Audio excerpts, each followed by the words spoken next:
Salut tout le monde. Bon, allez, c'est parti, je vais bricoler un petit peu. On va s'occuper là aujourd'hui de ces poutres.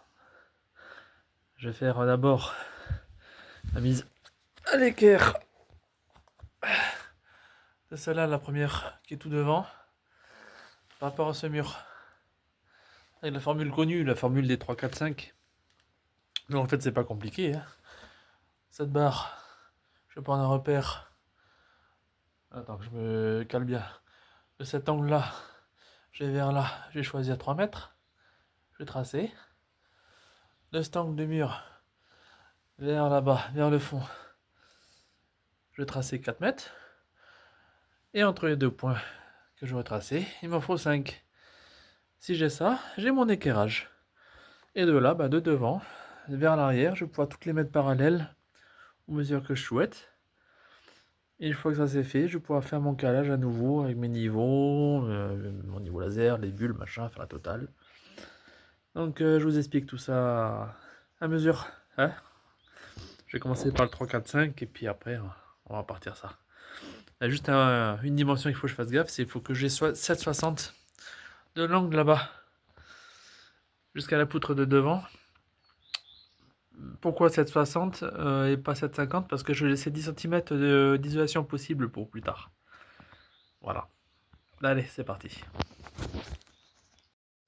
Bon, j'ai abandonné un peu l'idée 3, 4, 5 parce que je vais être aligné à ma poutre là qui est juste là. Attends, je quitte mon doigt, là, celle-là. Je vais m'aligner là-dessus pour faire mes parois vitrées après dessus, devant.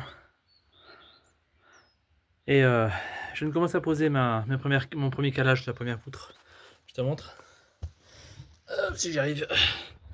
Là, tu vois. La petite cale, elle est vissée. Elle peut tourner si besoin un peu pour ajuster.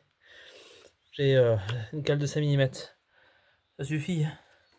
C'est juste que l'effet éponge du parpaing, que ça remonte. Quand je vais retourner cette poutre là, le bois va pas aspirer l'eau qui vient du parpaing. Tout simplement.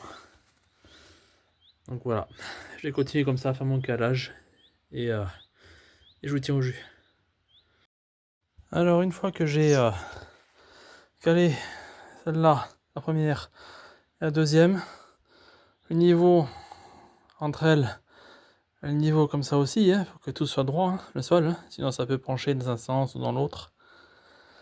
Et bien je les fixe, vous voyez là j'ai un demi-chevron, je ne prends pas la troisième, je fixe les deux premières entre elles, d'un côté, et de l'autre pareil, vous voyez, je touche pas la troisième là-bas, les deux premières sont fixées entre elles, elles sont calées. Regardez bien en dessous partout, ça touche pas le parpaing, vous voyez, c'est calé partout, ça bougera pas et ça prendra pas l'eau. Allez, je continue, j'ai encore toutes les autres à faire.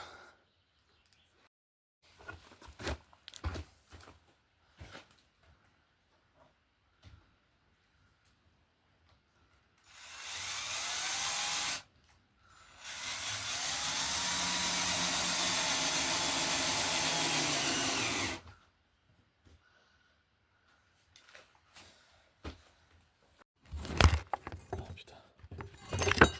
Oh putain.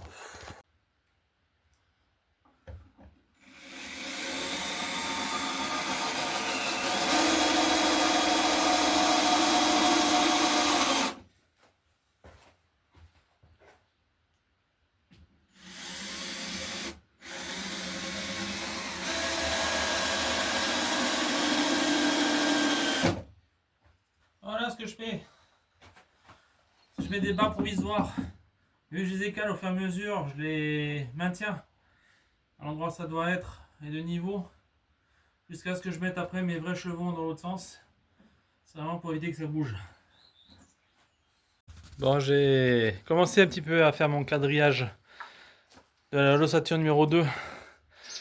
On vous rappelez, j'ai fait mes chevronnages principaux, calés, niveau, tout ça. Et là, vous voyez, hop là, j'ai du mal encore à guider mon doigt. Je suis en train de faire mon ossature secondaire qui va porter mes plaques dessus, de plancher. Donc j'ai les demi-chevrons qui courent sur la longueur. Et après, je les sépare avec des séparateurs, je les maintiens pour que mes plaques de plancher ne fassent pas un voile dessous. Parce que si je mets que celle-là, elles vont à un moment donné, elles vont finir par faire des vagues, ce qui n'est pas ni agréable ni joli en même temps. Donc j'ai quadrillé tout. Je vous montre les petits détails parce que ça ne veut pas s'embêter par expérience, parce que des fois on va un peu vite et puis on oublie les détails. On est quand même sur du bois de charpente qu'on achète en commerce. C'est du bois qui est très sec, séché trop vite souvent en machine. Et donc il a tendance à être fragile et cassant. Donc je vous montre, je refais un montage. Donc, comme tu vois ici, je viens louper là. Je vais réfléchir à ce détail du bois trop sec. Donc j'ai mis la vis et ça craquait direct. Et ça pardonne pas. Dès qu'on est au bord, ça fend direct. Bon bah j'ai mis un renfort, hein, vissé dans l'autre sens, ça bougera pas, hein, ça a sûrement aucun risque. Mais pour éviter ça, je te montre comment je procède là, en direct. Alors déjà, tu as vu, je mets des vis de 120 de longueur. Je cherche toujours à avoir plus de la moitié de la vis qui va dans le bois de support. D'accord? On est sur des 63, pour des vis de 120, on est pas mal. Ici, j'ai mon chevron, tu vois, je suis à moitié. Si je fais comme là, en direct, ça va péter direct. Donc je prends mon chevron. Je le cale à sa place. Je prends ma perceuse. Parce que je peux dézoomer, je vais voir. Non, ça zoome, hop. Là, donc, quand on regarde par-dessus, je mets pas ici, on est trop près. Je m'écarte. À vue d'œil, à peu près 2 cm plus loin du chevron. Par contre, je vais chercher en biais vers le chevron. Bien. Tu vois. Là, je te perce. En biais. Voilà. Je prends ma vis. Toi, elle va aller. Tu regardes bien. On va aller chercher mon chevron. Je plaque. Je visse. Je serre un peu et ça y est. Et là, ça bouge plus, tu vois. J'ai beau secouer. C'est stable. Ce que je fais, c'est je prends, moi, toujours des vis Torx.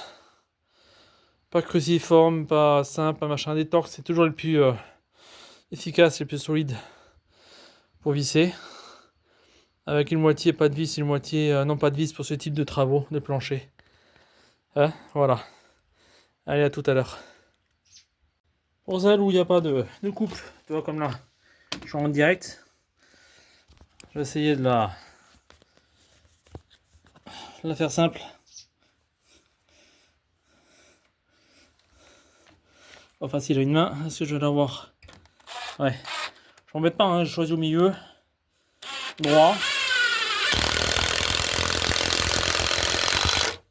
Je suis direct dedans, tu vois. Alors, c'est pareil. Attends, ça va un peu n'importe quoi, c'est normal. J'attends que... Là. Je viens plaquer la vis droite.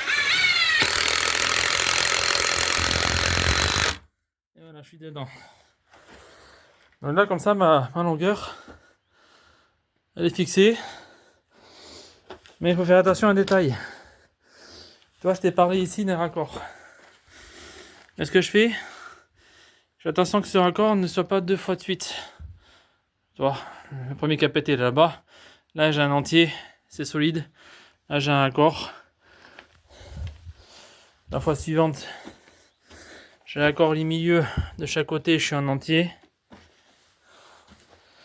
Celui-là, j'ai un raccord qui est là. Là, j'ai 2 entiers. Voilà, pas plus de 2 raccords sur 3. On va éviter, il faut toujours qu'il y en ait un intermédiaire qui soit grand, entier. Tu vois. Là, ce que je vais faire, je vais prendre les vis de 90, toujours en torx, hein, et je vais fixer mes traverses là, les petites là. Donc comme tu vois ici, je roule de vis, clic clac, à chaque fois. Et comme ça, j'ai un support, un étang qui est court de vide. Et je suis sûr mon panneau dessus qui va venir, il va s'appuyer à plein dessus. Normalement, ici tu vois le trait. Le panneau il va venir là, il fait 125 de large. Hein. Donc normalement le joint il sera là. Ici j'ai mon chevron qui va venir en milieu.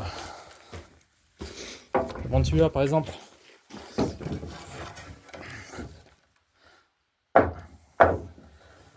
Tu vois, il va venir à cheval. Comme ça. Comme ça j'ai ma plaque, elle vient au milieu. Je pourrais mettre une vis comme ça sur la première plaque de là. La plaque qui viendra là, une vis en travers dans celui-là. Et je serai bon, tu vois. Voilà. Donc là j'ai fixé mes traverses. Pas trop près, toujours pareil. Si je vais trop près là, je casse comme l'autre bout. Hein. Donc tu vois, je suis à minimum 5, tu vois. J'ai minimum 5. On doit être à 6-7 à vue d'œil. Parce que si on est trop près, ça casse direct. Et voilà pour la partie de plancher. Je vous montrerai plus de détails quand on arrivera au moment de... quand je finis mon calpinage. Allez, à plus tard avec toutes ces nouvelles.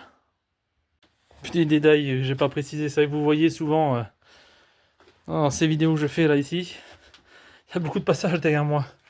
Les petites hirondelles au-dessus de ma tête là, le petit nid.